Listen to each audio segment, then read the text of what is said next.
Hello friends, జపాన్లో Onam celebrations ఎట్లా జరిగాయో చూడండి. ఇండియన్స్ మాత్రమే కాదు, జపనీస్ వాళ్ళు కూడా పార్టిసిపేట్ చేశారు.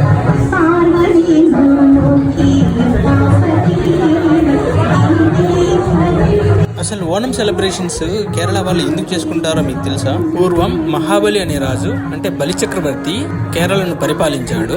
ఆయన కాలంలో ప్రజలు సుభిక్షంగా సంతోషంగా ఉన్నారని. మనకు బలి చక్రవర్తి గురించి తెలుసు కదా, ఆయన చాలా కైండ్, జనరస్. శ్రీ మహావిష్ణువు వామన రూపంలో వచ్చి 3 అడుగుల స్థలం అడిగినప్పుడు 3 కాలు ఆయన హెడ్ మీద పెట్టమని ఆయన ప్రాణాలని సాక్రిఫైస్ చేశారు కదా.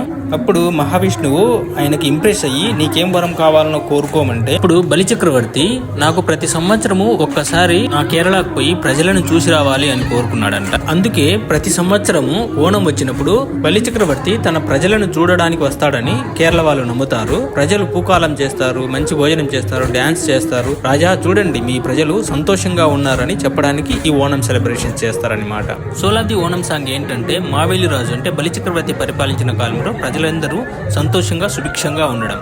చూడండి, జపనీస్ వాళ్ళు కూడా ఎంత హ్యాపీగా పార్టిసిపేట్ చేస్తున్నారు, ఎంత హ్యాపీగా ఉన్నారు.